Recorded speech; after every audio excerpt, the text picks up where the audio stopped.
Religions have to fit the time that they're in. All the knowledge that's available, all the history knowledge that's available, the medical knowledge available, think of all the sciences, A religion that's apt and fitting has to be of the era, accurately of the era, not limping along with things that are just delusional. And that's the trouble where we are today. We got all these old religions with all their old stories and myths that are just hysterical for their infantile lunacies and situations and, oh my God, a history. Look where they are talking about. Look at the people, the vast ignorance of the era that those stories are talking about. You got 90%, or probably at least 90% of the population is illiterate. Generation after generation. They don't know anything. All they want is fantasy and myth. How can they understand anything except if it's something, just a made-up story? It covers the territory of the topic, and it doesn't, all right. Well, so when anything happens, what's that? What was that volcano? Well, they had a story for it. Well, see, there's this god. There's a big guy. It's like a big ghost, a big entity. Oh, yeah. Sometimes they have an actual form. It can be maybe a male figure, maybe a female figure. And then you might go into the ancient Egyptians where they actually put animal references on human figures as well. All the things. It was symbols and made up stuff. So much to cover lack of knowledge about anything. And in particular, when you had made the wrong first step about life experience, about living. And most of them, you could just look at them and say they went the wrong way right off the bat. And once they did that, then it became like, well, that becomes a pattern of just putting it together and saying, well, and just following the wrong way, expanding on the wrong direction. Because the first thing, the mistake was, here they are looking at the world, figuring out, damn, you're born here, you live for some duration, then you die here, and that's guaranteed. In fact, living creatures all around us are born here, living here for some duration, and die here too. Guaranteed. And so, of course, people start thinking of purpose of life. Purpose. Is there a purpose? Somebody's like, is there a purpose? Am I just like the goat, an elephant, a tiger, a fish, a bird? Born here, live for some duration, die here, fulfill a few basic biologic tasks, and die. Well, what's that about? Is there something about? Well, they went off on the wrong first step. All these old toga and sandals religions. As soon as they said there was something that was separate and an entity, and on top of it, a human entity, a fabrication, a big ghost. And on top of it, then there was all thrown in all these expectations of behavior that were tied to satisfying, being in kind of agreement with, or being acceptable and not be injured by this big ghost fabric thing. And you look at the time frame that we're looking at. When you got a population that's been illiterate for countless generations, and they have no knowledge about anything, well, you're pretty susceptible for fantasy stories that seem to have all the answers. And all you got to do is follow a certain pattern of behavior, in fact, and you won't have to, you can be put aside a little bit your fear of death, because death is certain, no matter what. Well, you can see right away, well, first they went on the wrong step and said this separation. You're distinct.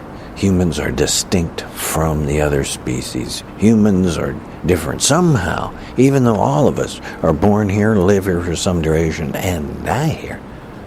Somehow, humans are more separate, special.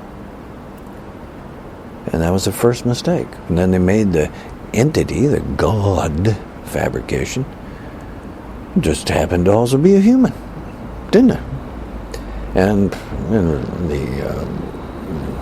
the old Judaism, the Christianity, the Islam, it's a male. Well, of course it is.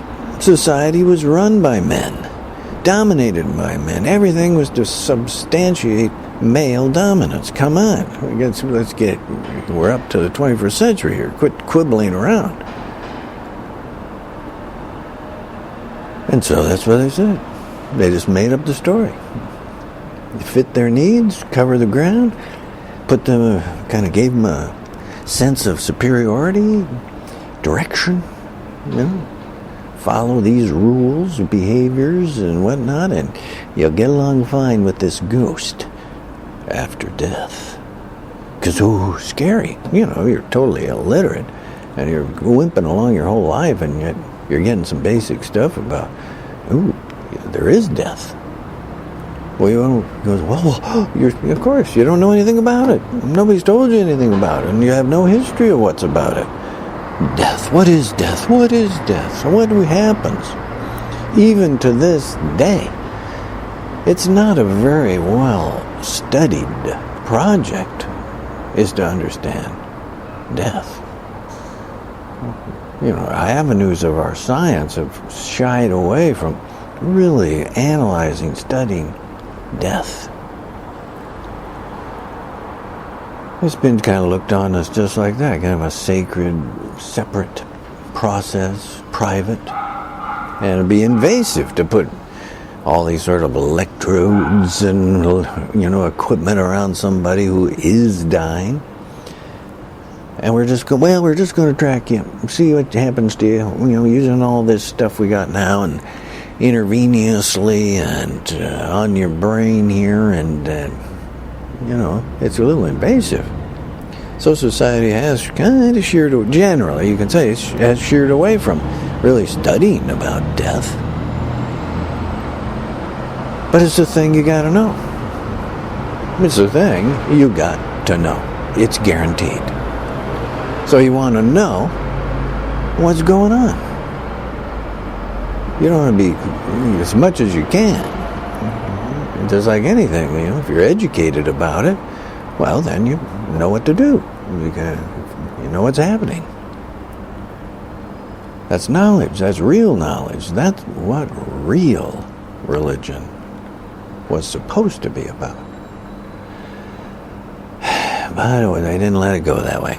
They went to the whole thing of control, domination, and using religion for everything. Government, military, economics. We forget that in the whole Dark Age era, running all the way for centuries and centuries and centuries, you're looking at the Western tradition, and like centuries going by, millennia going by, and it's the same thing. Religion is the dominant factor for everything, defines everything. So, of course, religion is, in one of those powerful positions to control your life. You did it because religion told you to do it, type of thing.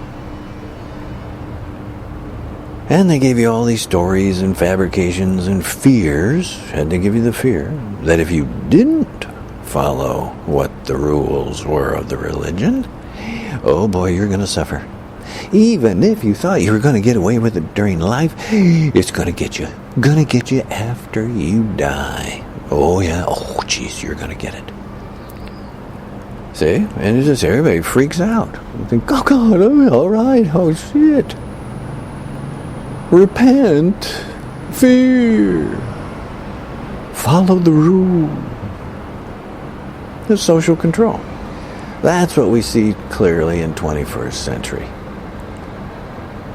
And that's why all these old toga and sandals religions, they don't fit anymore. They don't fit where you are at in all this history and all this science and all this knowledge that is the 21st century. And it's going to be, even if they say, well, we're going to upgrade. All those Dark Age religions are going to upgrade and get to the 21st century. Look what they have to get rid of. All their myths.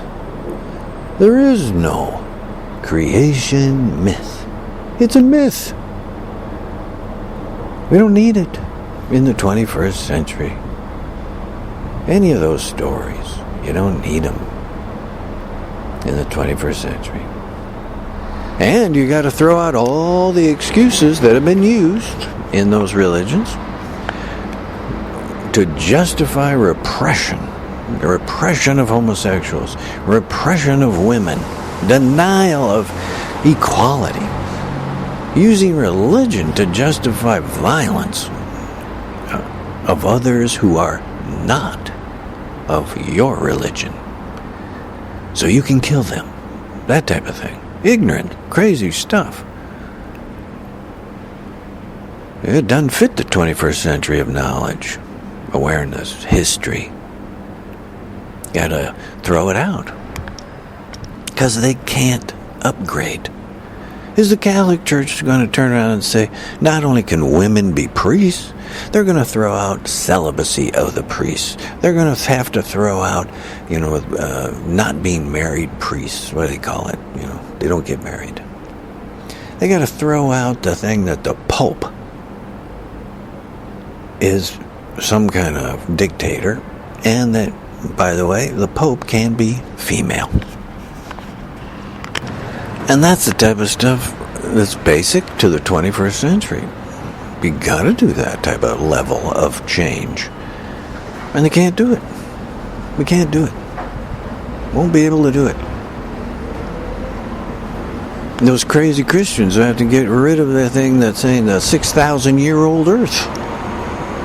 Because it's not religious. That type of thing is ignorance. And you don't want to be teaching ignorance. But then it keeps going to fit the 21st century. And you have to get all the way to finally admit and understand and know, well, there never was God. It was just made up. It was all made up. Now, every religion has that same backlog of old stuff that has to be thrown out. Isn't just Christianity, isn't just the Catholics. Look at these Christian wackos in the U.S. right now. They're Republican nuts, and they're fascists. They're demented fascists. They continue a secondary status for women. They continue a system of repression of homosexual. They continue to be stridently ready for violence. They continue to just try to assert this lunacy of the policy of prohibition. The idea that things are moral, immoral. Oh, you can't have gambling because it's immoral. You can't have alcohol because it's immoral. All those things. That's just made up by those old Dark Age stuff, and all we've seen, the outcome of that is vast criminality, profits, and police state terrorism. So, see, you're not only getting rid of a kind of a legal structure, you're also throwing out the lunacy of that philosophic background that was religion. And you can throw that out too at the same time. And of course, Islam has the same kind of stuff they got to get rid of and update, in particular about treatment of women and as well as homosexuals. You know, all religion got this limping along stuff that keeps you tied down to the past and not being up to date to where you are and intellectually where you are today, 21st century. Now, somewhat, the Eastern religions got it a little better, didn't they, by comparison? The Taoism, Buddhism, Hinduism kind of attitudes out of the East, out of Asia, because they didn't take the wrong first step. They didn't look at it as humans separate and special over animals. Now, they did somewhat, don't get me wrong here, but they definitely recognized the core point. Everything living being is born here, lives for some duration, and dies here. Folks, that's a great equality to pay attention to. All living things had the same awareness of being alive. No different than you.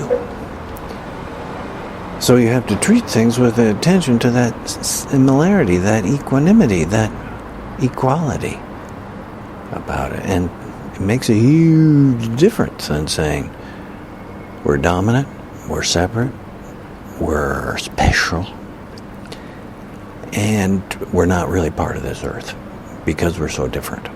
You know, that type of thinking allowed all the brutality and ignorance and social control that is the Dark Age religions. That's all there is to it. That's the facts. So to get up to the 21st century, where you are tonight, here today with the internet, global communications that has never happened before in human history, as well as all your medical research, scientific research, your knowledge of history and what has been done and what has been the outcome of processes and economics. Well, you can't keep limping along with something that's a dark age and coming up with all this weird mythological, ghosty ignorance to justify repression. Religions have to fit where you are today. They have to be up to date. And that's the key point here in the 21st century. That's what the key point of the Society of Sacred Flowers is about, that it's definitely overdue to have a religion that is 21st century. No creation myth, no God, no hell, no judgment on in afterlife you're going to be judged. Nope. All those things are made up. Equal rights is the key point for everything. Equal rights for women, homosexuals, heterosexuals, races, it doesn't matter. Equal rights is the 21st century religion as well. You throw them out of the darkness, you come into the light.